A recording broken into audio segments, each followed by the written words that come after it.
Hi అందరికీ. నేనైతే మా ఇంట్లో ఉన్నాను. మనం ఏం చేయాలన్నా టైం రావాలి. ఈ టైం వస్తే ఆగదు. టైం రావాలనేసి అనుకుంటాం గదా! ఇప్పుడు అదంతా ఎందుకక్క అనుకుంటున్నారు గదా! ఏం లేదు, 10 ఇయర్స్ బ్యాక్ అప్పుడు పెద్దోడు కడుపులో ఉన్నాడు. నాకప్పుడు 9th మంత్ అనుకుంటా. మా దేవర గుడిలో, అమ్మ వాళ్ళ దేవర గుడిలో పెద్ద జాతర అయితే చేస్తా విగ్రహ ప్రతిష్ఠ అనేది చేశారనమాట. అప్పుడు మరెందుకో మరి ఎలాగో మరి తెలీదు, అమ్మవారిని దక్షిణముఖంగా ప్రతిష్ఠించారు.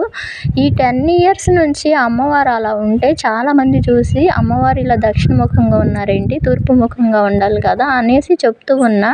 ఆ టైం రావాలి కదా, అప్పటి నుంచి ఇప్పటిదాకా ఎవ్వరు కదిలేలా. ఇక మా నాన్న అమ్మవారిని ఎలాగైనా తూర్పు ముఖంగా కదిలించాలి, సంఘానికి మంచిగా అభివృద్ధి ఉండాలి అని చెప్పి పెద్దలందరితో మాట్లాడి ఒప్పించి ఇక పూనుకున్నారు. ఇక అందరం కలిసి, అందరం అంటే వాళ్ళు అమ్మ వాళ్ళ వైపు అందరూ కలిసి గుడికి కొంచెం మెయింటెనెన్స్ చేయాలని చెప్పి, అమ్మవారి విగ్రహాన్ని మూవ్ చేయాలని చెప్పి అనుకున్నారు. ఇక నన్ను కూడా రమ్మంటే నేనైతే వెళ్ళానన్నమాట.